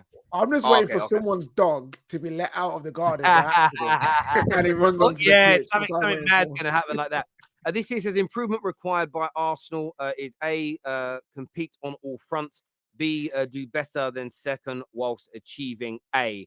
Massive season for Arsenal next year. No Gooner can get away from that. Why did Kieran Trippier's own goal handball get given? Well, because it's still an advantage. It wasn't beneficial for Newcastle, was it? So when defenders commit handball, if it's accidental, then it's not hand. I didn't see it, so I don't know what it looks like. But they have to see it. But if it's accidental handball, it isn't a foul. If it goes in, then it's a goal because it isn't a foul if it's accidental handball. It was like a deflection. It hit his leg first, and then it hit his arm. My point is, if it's not a penalty and then it goes in, then it's a goal. Yeah, own goal. That's why that happened. That makes perfect. They've got to look at the handball rule next year. That's mad. Kane wants the Premier League record and a cup or title. Either he becomes a Judas or a devil. That's actually quite a nice quip. I like that. Have to chat with Piers Morgan and get your move cheap. Is what V33. Who knows? It could be a saga. My question is, who's going to beat Bayern Munich in that league? Pretty much no one, because it's a monopoly league. We are not a monopoly league here. It's about our owners doing what's right. Egal, do you think Arsenal's team is better than Barca? They didn't make it out of the group stage. Nor did Atletico or Juve. It depends on the group you get, is what Bison Beast says there. But then look, Man United slaps up Barca, and Arsenal are better than Man United this year. It's all going to be about mentality in that for Arsenal, in my opinion. They'll get better, but it's going to be about how they handle the pressure of the Champions League, which is huge.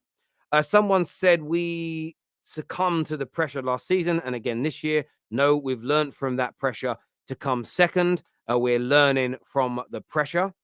It's an interesting take. There from Kevin. Thank you, bro. Pretty sure Arsenal are in pot 2 as well. They are. They will get through the group stages at bare minimum, is what Jay says. There's some good teams in pot 3, though. There's potentially some really good teams in pot 3. I'll be honest with you. Arsenal are getting out of the group. So we can't get people who are in pot 2 because we're in pot 2. Yeah, but he said pot 3. He said pot 3. Who's good in pot 3 besides Lazio? I mean, Atletico Madrid can end up in there, depending on where they finish. I still think Arsenal will get out United, City. Newcastle, I mean, they're going to be in pot 4, I assume, because they ain't been in it for years. They might find it difficult. We have to see who their group is going to be yet. Question for the panel. Apparently, Nagelsmann can do a U-turn on the Spurs job. And for Liverpool, I want Europa League challenge and a domestic cup. I think your Liverpool prediction is bang on. Nagelsmann to Tottenham. Are you having that, Danny boy? Oh, Nagelsmann. I heard Graham Potter. But Nagelsmann, 100% take that. I hear Brendan Rodgers. I reckon you should get Brendan Rodgers, Let's be honest. Oh, Brendan. We want Brendan. Brendan. I probably honestly, I probably honestly Spurs, rather Ryan Mason I'm calling it than now. Brendan Rodgers. Spurs are getting Potter or Brendan Rodgers. It's the most Spursy appointment you can I want make. Postecoglou. I want Postecoglou. He said no, bruv. He really Postecoglou. said He no. said he Yes. turned you down to say it, Yep. Chelsea. Postecoglou said no. Yes, bruv. Oh my No, you don't love me, and yeah, gone. That's manager number 7, by the way, after getting Yeah. rejected 13 times last I'll time. move this on a little bit, guys. We've still got the debates to do. Spurs have been at the top of the league for 164 days after they won the league. Oh, since they last won the league in however many years. Okay, that's a bad stat for them. Egal 2nd or 8th with 0 trophies. I still feel sorry for this young Arsenal team to be that close but have no compassion for their fans. So hold that. Is what Jerome No says. compassion. What are you talking about? Said you got no compassion. Elaborate. fans, What bro, the for hell the does he fans. mean? Like Oh, he's yeah. saying he feels bad for the players because they've lost in he feels bad for the young players, but he has no compassion for Arsenal fans because all you do is run your mouth. That's pretty much what he's saying. Oh, okay, yeah, you're a Tottenham fan. Who cares? Hold 8th, bro. Spurs are going to smash Arsenal after winning the transfer window with Conte. Spurs fans lying about their expectations this season. Stop lying is what my guy says. Hold 8th. By the way, actually one of my favorite debates of the year was Sava, Patrick, George on Tottenham. I sat there. It was the longest I've ever been on one of my own shows and not spoke for, and I loved it. More of the same. That was great. Tom swap deal, Mount and Gallagher for Nunes. Oh, you know what? Even though I think Mount will be good at Liverpool, no, I'm not doing anything against me Gallagher. I'll pass on Conor Gallagher. You can't do it. Now, people, we're going to have a little bit of a debate now. We want your take on some of these points as well. First one, player of the year. I'm going to go to Egal first. Who is your, by the way, we're doing young player as well. You can't pick the same young as the player. We want to make it a bit more competitive. Your player of the year, Egal. It's gonna have to be Erling Haaland. The guy's just not human. He's not fair. We have to exclude him from every other conversation just so other people have a chance in these debates. Does everybody agree it's Erling Haaland, or somebody got a different suggestion? Yeah. I think he should win the Ballon d'Or. If we exclude Erling Haaland, we can actually have a debate. Because if we include who's him, the second player of the season? Yeah, so let's do second player. Yeah, because I agree it's Haaland. And by the way, I agree with you, Dan. If he wins the treble and if he scores goals in both finals, in my opinion, he should win the Ballon d'Or. Goal scoring is the hardest skill in football, and he's broken records that have stood for decades in this country. Hardest league. His Champions League goal scoring record is absolutely insane. And if you do that and win a treble, every other time someone's done it and won a treble, they've been awarded with it. So why shouldn't he? But yeah, let's remove him from that debate then. If we're not excluding Haaland, who's your player of the year then, Egal? I'd give it to Martin Odegaard. If Erling Haaland's not there, and young player, I'd give it to Bukayo Saka. No shocks there. Why Odegaard? But you know what? If we also remove, this is where I'll show that I'm not biased. Obviously, if Erling Haaland wasn't included in signing of the season, I'd give it to Akanji. That would be another. Why Odegaard as player of the year? Why Odegaard as player of the year? Because I felt like he was integral to how we play, and he's a main part in why he got us there. After Erling Haaland, I can't really point out one player. Everyone's saying KDB. KDB hasn't had that great of a season based on his own standards. Kane's a shout though. I would say Kane is definitely a shout, but his team didn't accomplish anything. We also have to look at where your player team. Of the season. Yeah, but We also have to look at where your team is. You don't give player of the season to someone who finished 8th. Let's be honest. I don't really care about that. I think it's the best. Has anyone ever given a player to season to somebody who's been outside of Europe? That's ridiculous. Yeah, but Egal, you're not deep in where Spurs are right now and the team. No. Like to get 30 goals in that Kane's team. having a ridiculously good season. Kane's having a ridiculously good season. I think that should be added onto it. I think when you decide it, you have to take into account this is a team that's finished 8th, and he scored 30 goals. That should be added on, and how impressive this is. I think it has to be Harry. If you're not going to say Erling Haaland, it has to be Harry Kane. It's called Have Hope calls it Dodd, the degree of difficulty, and Harry Kane's degree of difficulty this year has been ridiculously high. So I can see why people want Harry Kane. I'm going to throw a left field. Are we going based off GA only? What is this? No, but his performances have been good. He's been performing as well. I'm going to throw a left field one in there. You can call me biased, whatever, but I think Casemiro deserves a shout. I think his two red cards were harsh. Both of them. I don't care what everyone says. You could argue against that. And then whenever he's not been around for Manchester United, you see the drop off, you see the difficulty that we go through as a team without him in there. When he's in there, even when he's not playing great, we have more of a chance. And he's been one of the main 3 reasons that we've been launched into a position that we shouldn't have been in the first place. Everyone said he was going to be a flop. He's only there for a play day. He's not going to do well. He's adapted to the Premier League very well. And for his first season in the Prem, Carabao Cup, FA Cup final, 3rd place in the and a Champions League spot. I think he could be up there. If it wasn't Erling Haaland and if it's not Harry Kane, left field option, I think Casemiro. Not for me. I would say play the season internally for your club, but not overall. There's quite a few names above Casemiro, in all honesty. Like, his season's been up and down, from the red cards to the drop in form, losing his head. I know he's been a big factor in you getting top 4, but I think that's more of an internal thing within United, like your players. So Rashford, you've got your Luke Shaw, Martinez, you've got Casemiro. But when you're looking at the Prem overall, Rodri had a better season than him. In all honesty, Rodri had a better season than Casemiro. So I wouldn't put him up there.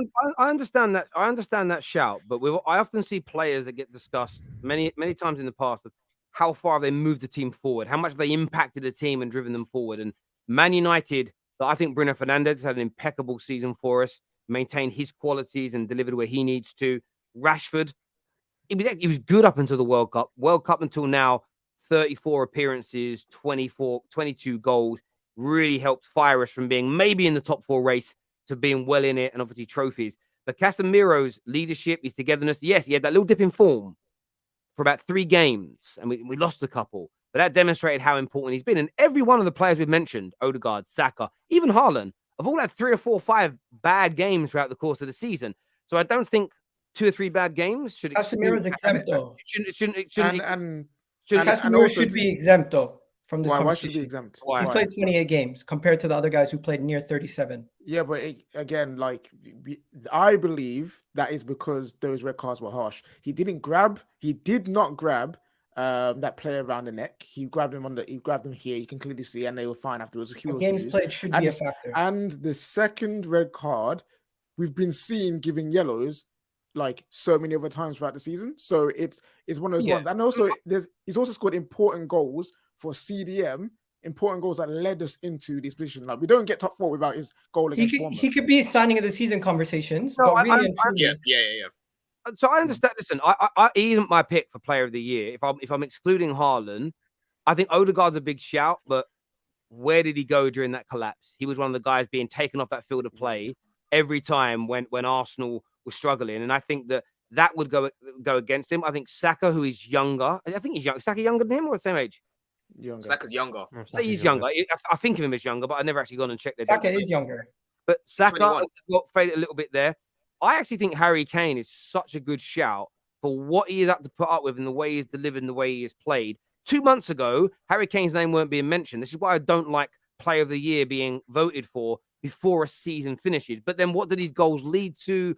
What did they achieve? There's very little else in there. There's a player I want to shout out, though. That I think KDB is a shout. Rodri is a shout. KDB's my shout. I think there's another player that hasn't been spoken about enough, because in the last 3 months, what he has done at Man City has been tremendous, and that's Jack Grealish. It was a slow start to the season, but that man in the last 3 months has been impeccable. And that's why when everyone starts talking about player of the year in February and March, and it's dumb, because we talk about the last 2 months of the season. Those 2 months mean more than everything else. And in the last 2 months, Jack Grealish has been one of the best players in the world, let alone in the Premier League. So I think they're all great shouts for me. We have a poll going right now, but we'll go to the result of that in a minute. I think it's going to be Odegaard that gets it, and I get why. But I think there are arguments for so many people now. But what is it you want to say, Brandon? I just want to throw in another completely left field one there. Kieran Trippier. Newcastle, second best defensive record in the league. A team that's gone from 19th to 3rd in Champions League football. And he's been a mainstay in that team as well. 38 games played this year. Yeah, you scored 1 goal, created 7 assists. But he's been a mainstay in their defence, and they've got the second best defensive record in the league. You don't expect that from Newcastle. I think that's probably a good shout as well. Mm-hmm. I just can't look past Kate. I think KDB's got a lot of almost disrespect there, because yes, he hasn't had a season by KDB standards, because KDB's normal standards, I think he has anyway.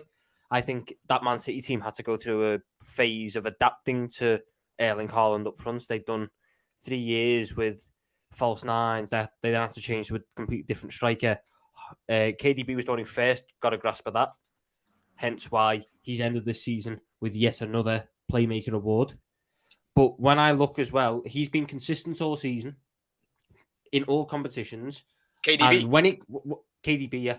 No, he hasn't been consistent all season. Start of the yeah. season in the Prem, he wasn't playing to this level. To be fair, quite a lot of them were underwhelming. Was he getting the assists? No, but when I watched KDB, he was still doing what he does. He was still performing. I think that was a City issue, and especially when City sourced it out. But even before that, especially when he sourced it out, that he was flying. He was the metronome in that team. And when I look at it as well, the big games for Manchester City this season, the title deciders, Kevin De Bruyne ran both games against Arsenal at the Emirates, at the Etihad, scored in both, assisted in both, was here, there, and everywhere. I cannot look past Kevin De Bruyne. I think he is still, for me, the best player in the league. Just add that, Tom, right? I hear the Odegaard shouts, but for me, at one point in the season, yes, he was the best. I'd probably say the best player in the league, but he goes missing in too many big games, which are quite crucial. I've seen him go missing against Liverpool away. I've seen him go missing against even this against season, us at the Bridge. This season, though. Yeah, this season at Liverpool, when they drew that game at Liverpool, he was nowhere to be seen. He wasn't one of the best players on that pitch. Against us at the Bridge, he didn't do anything. Against City, he didn't do anything. So for me, when you look at KDB and what, like Tom said, in the clutch moments, he's stepped up. When Man City have needed him, he's been there to step up. Odegaard, he goes missing too much for me. I rate him. I would love him at Chelsea, but he goes too much on the pitch, man, especially in big games. So in terms of the vote, the vote that's currently going on now. Let me just read this out. The vote right now, it said Odegaard's winning with 42% of the vote. Casemiro's in second place on 28%. In third place, Harry Kane on 25%. But Brandon, what did you want to say, bro? Yeah, can I just say I agree with that assessment of Odegaard. Some Arsenal fans like to call him Ozilgard because he does go missing in big away games. That ain't a lie. He scored against Tottenham and Newcastle this season. They're the two big teams that he scored against. But other than that, he does go missing in the away games far too much. So, yeah, no, I agree with that assessment. It's an interesting one. Viewers, we want your thoughts. We want your feelings on that the poll's up and running. In terms of young player of the year, KJ, who would be your pick for young player of the year? Just to clarify, what age is the max for 22. 22 at the start of the season. Okay. I think that the biggest one is Bukayo Saka. Like the effect that he's had on this Arsenal team has been great. He's been up there. He's been one of their most consistent players. And yes, he dropped off towards the end, but he's a young man. He's been playing football for the last 3-4 years, non-stop, consistently. He's never really injured. He shows up when it actually, sometimes when Arsenal need him the most. He scores in big games. I think Bukayo Saka, he's improved so much and he deserves his new contract. And yeah, he's probably been the best young player outside of Haaland, 100%. So we all know who's won it in real, like Haaland's won it. He's won both. Yeah. He's the first player ever to win both. I always feel though, in that's reality, the Premier. By the way, that's the Premier League awarded one, and then the PFA one's also. PFA, okay, that's still waiting. See, for me, look, Haaland's obviously a shout in this, but we're going to, just for the sake of debate, we're going to exclude him from this because he's the outright winner of both, and there's no debate if you include Haaland. A bit like when you do Premier League's greatest ever managers back in the day, you have to exclude Fergie because no one could get near him. There are a few shouts I want to put out. Saka for me is a great pick, and I get why. But some players that might not get mentioned this season. I think the likes of Botman at Newcastle are an obvious shout because he has been absolutely amazing. I actually think within the Arsenal setup, obviously Gabriel Martinelli is a player that may not get the mention. Yeah. I think Caicedo at Brighton, again, may not get the attention of which he needs because size of the Brighton fan base, and people will typically ride out for their own players. And when you've got Arsenal and City or, players from those clubs, they just get the Caicedos of this world will just get, will be drowned by the size of those fan bases. I think that honestly, with what I've seen Moises Caicedo do in a Brighton team that's had their greatest ever finished to its greatest season in the history of their football club. The fact that their budget, by the way, look at their budget. They turn over. That's why Lee Gunner shout that they should spend like City's crazy. Their annual turnover is less than what City spend on average per season on new players. That's their turnover as a business. And what this man has done in midfield and occasionally in right back, some of the games they've won, the football they play, I'm just going to go with Moises Caicedo because pound for pound and then head-to-head ability against his peers, I think he's been sensational. You put this, there's a reason that Arsenal, there's a reason that Liverpool, there's a reason that all these top clubs want to buy him. I'm not saying they don't want Martinelli and they don't want Saka, but everybody wants this kid. He isn't playing with as much quality as everybody else. So I'm going to go with Moises Caicedo as an outside shout for me. How old is Mitoma? Another one at Brighton, and Ciso. He's been unbelievable this season. Yeah. How old is he? And see, he's 18. Bro, hasn't he only recently just started doing well? Ciso's 18. And Ciso's Hasn't he 18. only recently started doing well, or was he playing? To be fair, I haven't watched Brighton all throughout the season, but I've kept a close eye on him. He's coming like the second half of the season. He's came in. Like it's like him and Duncan Ferguson. If there was a breakout star for the rookie of the year, I think Evan Ferguson's up there because he is showing levels for an 18-year-old as a striker. Obviously, I think Caicedo's been better than him for this award. If we pick anyone from Brighton. But yeah, man, big up. And Ciso's 19, by the way. Sorry, I just checked it. It's 19. But yeah, 19. I can't look past Botman. I love a good centre back. I don't know. And I meant Evan. Sorry, did I say Duncan? I meant Evan Ferguson. When I look at Sven Botman, he came in. That Newcastle defense has been very good this season, very good, and I didn't expect it to be that good because they've got Dan Bain at left back and they've got Fabian Schär as a centre-back partner. They're not bad players, but they're not top 4 players. They're not even top 7, top 8 players in reality. Sven Botman at the heart of that defence. Every single good defensive performance Newcastle have had, and they've had a hell of a lot of them, Sven Botman has been at the heart of it, making crucial tackles, crucial clearances, leading that back line. Has he? And I think he's helped Nick Pope's stock as well. Nick Pope's ended up getting a lot of praise this season. He's deserved that praise. But goalkeepers are helped out by the defence in front of them. Sven Botman has stopped so many chances. I cannot look past it. Maybe it's biased. Tom, would you say it's another shout, a player that just eluded my mind? Would you say Sven Botman has been better this season than William Saliba? I just said that. I think Sven Botman. Oh, it's so tight. But I'm going to say Sven Botman had the bigger impact because I think that Newcastle team needed Sven Botman. Arsenal needed Saliba. What? No, but Arsenal have other players who they can put in there. Arsenal could have put Ben White as centre-back. And yes, their right back wouldn't have been as good. But if Newcastle don't have Sven Botman, they're putting Jamal Lascelles in. Or they're putting Dan Bain at centre-back and Matt Targett at left-back, who's been struggling with injuries all season. Sven Botman was Newcastle's most important player. Trippier's been great. Sven Botman's been the most important. I can't look past Sven Botman. I think he's been Saliba's up there. And Saliba's been missed so much more because of the injury. But I think you would see an even bigger drop-off in Newcastle without Botman. That's how important he is. And that's how good he's been. Saliba's been amazing, by the way. He's been Egal, would you exclude Saliba because he's only played 27 games? Personally, I think an Arsenal boy is winning this regardless what anybody says. But Saliba has a shout for team of the season at center back. And not only as young player of the season, but right now I would still have Bukayo Saka and Martinelli ahead of him. But to say Botman and Saliba, it comes down to preference because it's Newcastle. You're going to look at it differently than it's Arsenal. But don't forget, Saliba coming into the season, everyone was saying, is he worth the hype? Is he living up to the hype? And he quickly showed to everyone that he is worth the hype. Where Botman was already coming in with the hype and he was going to Newcastle. Everyone was saying, what a good signing. Would you exclude him from player of the year conversations because he hasn't played enough games? He's played one less than Casemiro. Because of the back end of the season, people are going to exclude him. And I would say Gabriel is probably going to get more shots for team of the season than him. But I'm asking you a question. Would you exclude him based on not playing enough? I would say, yeah, because business end of the season, people are not going to remember him. They're going to remember Gabriel's performances. And because he's not here, he's not getting the same shots. So, yeah. Yeah, okay, fair enough. I'm just trying to ascertain. Like, I kind of forgot about Saliba. It's just a player that weren't at the top of my head. And that's the thing about this conversation. A lot of people have said Mitoma. Mitoma's like 25, I think. So he fell off massively in the business end. Yeah, I mean, look, Matoma's decent. Where a lot of people spoke about Matoma, though, you would think he was Lionel Messi. It's kind of strange. And yes, we know that Sven Botman is 23, but he started the season at 22 years of age. That is what was said. Honestly, something needs to be done about the young player standards as well. What's that? Sorry. Something needs to be done about how they do that, because apparently you have to be 23 at the start of the season. So like McAllister and Odegaard were in the nominees for young players. But Trent won it bare years. Were you complaining then?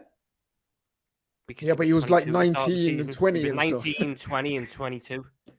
Yeah, I agree with Tom. I think it should be 21 years old and under. It should be like genuinely young, as opposed to, I don't know, 23, 24. Depends when you started, if you're old or not in football. Another shout, really, but he probably hasn't played enough starts, probably, is Julian Alvarez. In terms of talent, he's up there. He just doesn't start enough, and I think that's why he won't be included. We have a poll running, though, on this right now. Saka leading the way, which I expected him to be, because he has been brilliant this year, 48%. Yes. Caicedo on 30%, Martinelli on 15%, Botman on 7% of that vote. Now, I want to ask you all an individual question here, and I'm going to go to Brandon first on this. What's been your favorite moment of this Premier League season, my friend? What's been your favorite moment? Favorite moment?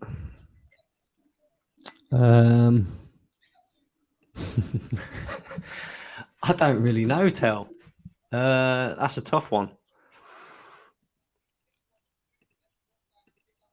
Probably, I don't know.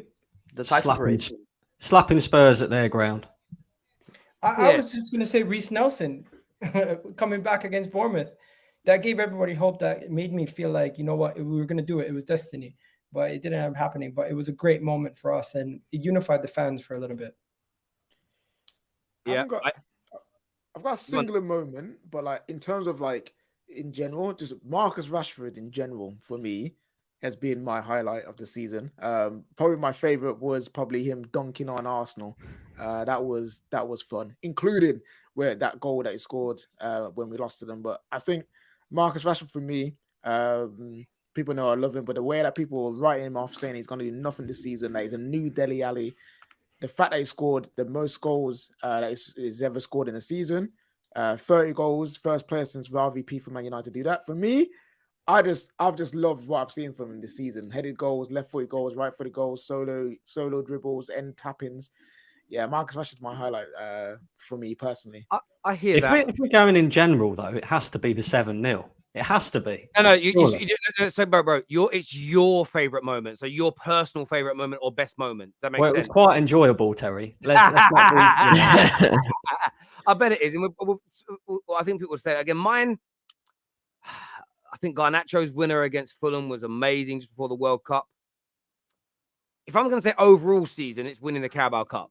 It's a trophy. It means more than any other game. But if we're looking at the Premier League specifically, I think the Manchester derby at Old Trafford, that game was probably Premier League-wise was the most excited and happy I felt after a win. I felt so emotional, so happy. We dominated the first half.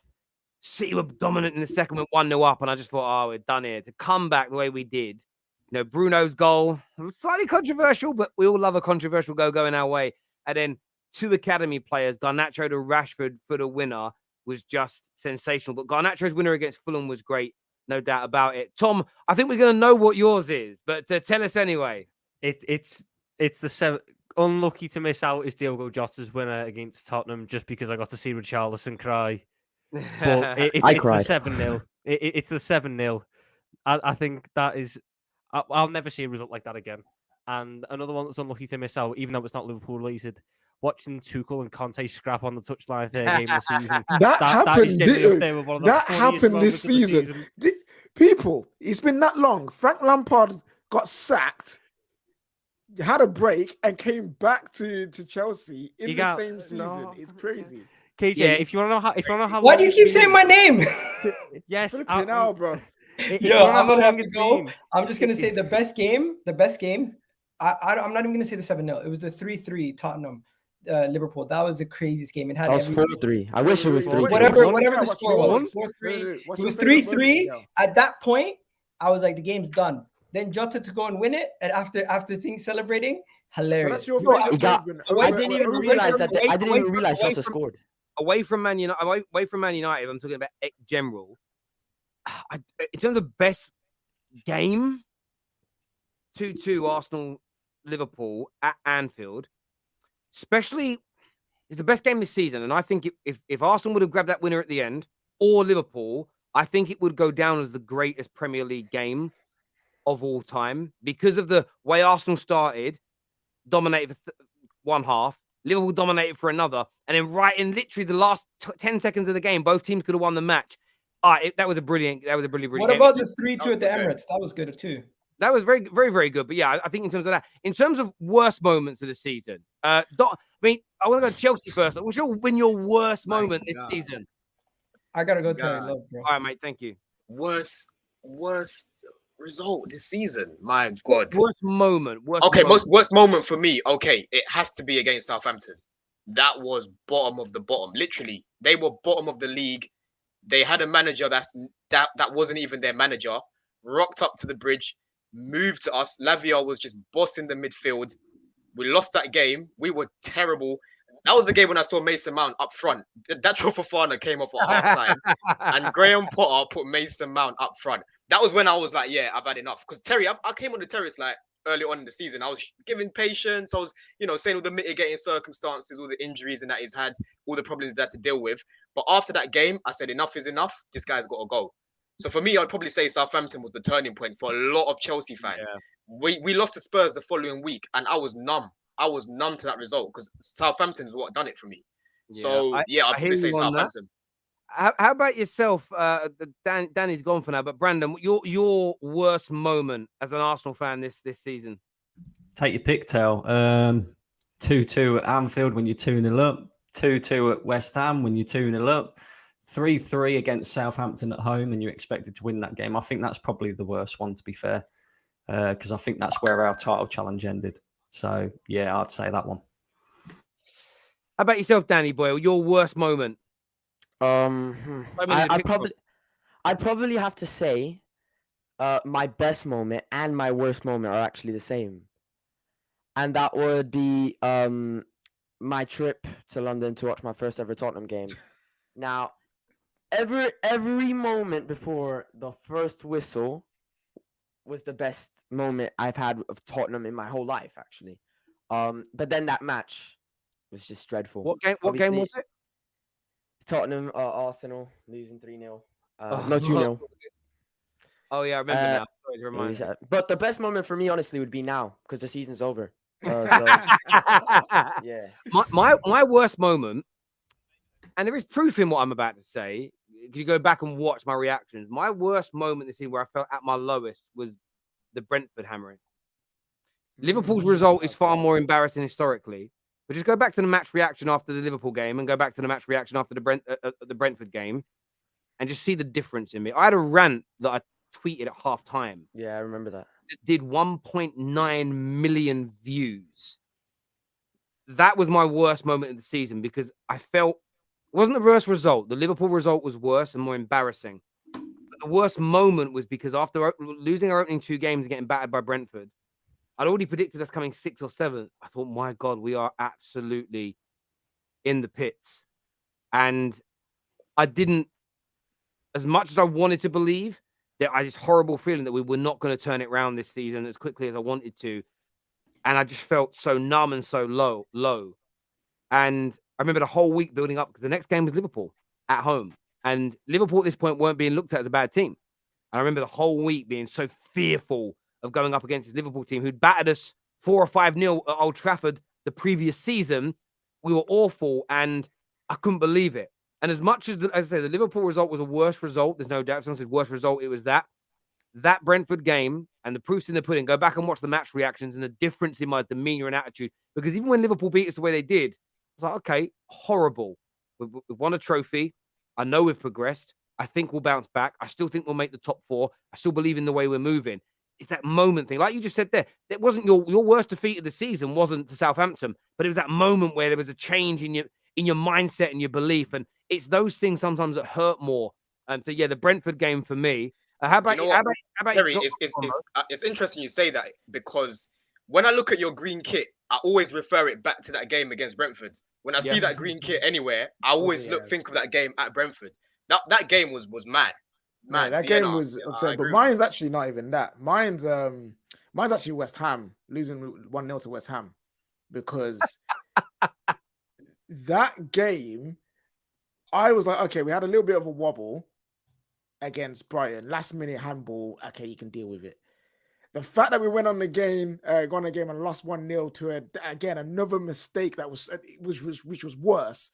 In that moment, I genuinely saw the bottle Chester United come back, and that's when I said I didn't think we'd get top 4, and obviously we've done it now. But like that moment there, I was just like, the return to what I thought there was, or what I was going to do, the return to Brentford kind of style. So yeah, that's my worst moment. Bun, listen, that Liverpool game was more funny than it was anything when you look back at it. To be fair, like it is what it is. Look, like, that hurt me. There's no doubt about it. But as I say, everything I say and do is digitalized forever. They can't go anywhere, and you'll see the difference. If you know, go back and watch it, you see a fundamental difference. And that Liverpool game hurt, but for me, like I always say, individual results are never really a problem. It's the outcome of seasons. But when you lose like that early in the season, and we didn't know where we were going to be, I always remember when we lost 6-1 to City. It hurt me a lot less than the Aguero moment did, even though it was a beating. The Aguero hurt more because of the consequences. Brandon, sorry, mate, go on. I've got one for Dan. What about Richarlison taking his shirt off more times than he scored goals this season? Could that be one? I've got to say, I really enjoyed the title parade. That was probably my. Hey! There we go. That was good. That was good. Tom, what's been your worst moment of the season? Like the worst moment that got you the most? Bournemouth was bad because it was literally the week after 7-0, and then we couldn't even score one past Bournemouth. Real Madrid was bad, but I don't think we're doing Champions League here. But the worst one for me was holding 3 to a Wolverhampton Wanderers team that had just barely scored double figures in the season. The 33% of their goals in the entire season came against us in that one game. And we let Craig Dawson score on his debut. Ruben Neves, who was one of the most immobile midfielders I've ever seen, jinked through 3 of our players before tucking it bottom corner.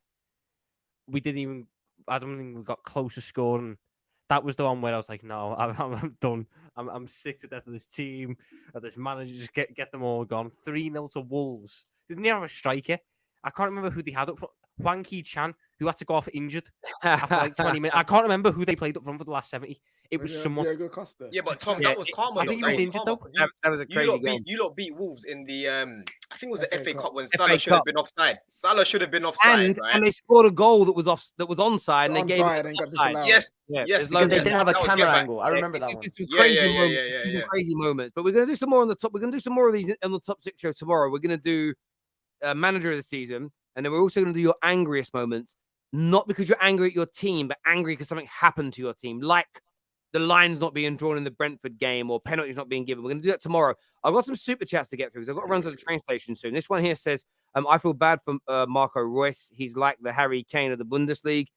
Yeah, man should have moved. Man should have moved. Too loyal for his own good. Off topic, congrats to my GOAT Messi for the most decorated player of all time. With Dani Alves, player of the year is KDB for me, and Liverpool. He's also sorry. Alisson Becker. Yeah, Messi's also scored the most goals in all top 5 European leagues, I believe, as well. So, Yeah, but you know, I'm going to say this now, but there ain't that such thing as top 5 leagues. There's top 4 leagues. And I know it sounds harsh. That's not a dig at Messi. As soon as he started, if the Qataris sold PSG tomorrow, no one cares about it. But Ronaldo's coming back to Europe now. Sorry, Brand, I've got to try and get through these because I've got to go to the train station in like 10 minutes. Sorry. No. Don't let the magic number 30 let people think this wasn't a crap year for Kane. In most Spurs games, entire team was gutless, including him, is what Garrett says. Going in there on Mr. Kane. Thank you, Garrett. Who would you think will compete in the Champions League most amongst Arsenal, United, Newcastle? You got to wait till the summer, man. You don't know what business is going to get done. No, who's I'm leaving, saying now, coming Man in. United. If it was these current teams and squads, Man United. But if you're going to, summer's going to change everything. But I think as of right now, I'd go with Man United, but it's going to change a lot. Why no one mentioned Martinez because of injury? Maybe, but I think Casemiro has been better than Martinez. That's probably why he didn't get mentioned. But Martinez for Man United, Lissandro has been brilliant. Brian here says Martinelli. Thank you, son. Best young player of the year is Caicedo. That's a great shout. That's what I went with. Spurs represented their shit. Bring on a Newcastle fan. Jerome here says has to be Saka. That's coming from a Spurs fan. The kid is class, but I hope he does not just disappear after getting that huge contract at such a young age. Saka and Kim K. Oh, Kim Kardashian. Yeah, she ruined it. Saliba over Botman. Arsenal were first until he got hurt. It's a great shout, but Egal ruined that by taking a shot at Casemiro. Remember, don't win the battles, win the war. What happened to that 15-year-old Arsenal who played against Brentford? Anyone would think it was a publicity stunt. I swear he's going for free. Jason Conde said it at the time, and everyone was getting onto him, right? When he spoke about that. I got onto him for that, to be fair. Who cares? Liverpool 6 Champions Leagues are a facade. They beat 2 European giants, Real Madrid and Milan. The other 4 clubs were underwhelming. Gladbach, Bruges, Roma, Spurs. They were in the final. They can't be underwhelming if they made the final. European football was rubbish in the 80s, mate. You know what? I'll take it. We're the only team to beat Real Madrid in the European final. That counts for 5 anyway. That's not true. Aberdeen did it. Oh, sorry, Aberdeen, yeah. Sorry. Big up Terry and KJ. Great content all season. Come on, you Gooners. Thank you, bro. Dan's worst moment was saying he had the best transfer. I never said that. Worst moment for United ain't here yet. It will come when City win the treble and three-peat, matching their greatest ever achievement. Yep. There's some truth in that. There's some truth that will hurt a lot more than losing the game. Best moment would be Terry comparing Martial to biscuits. I laugh so much. Brother, he is a biscuit. He's a soft biscuit. And again, not hobnob that you can dunk in hot tea. He's rich tea. Falls apart, one dunk. 100%. Oh, that was a great rant. I missed that. Listen, everyone who's tuned in, thank you. Make sure you hit the like button. Make sure you subscribe. Make sure you're doing all that jobbies. We're back tomorrow with some transfer news probably in the morning, maybe some fan channel reactions, and of course, the top 6 show. Scan the QR code for top 6 now. Go get that done. Until next time, take care. Goodbye. God bless. And I'll see you all again soon.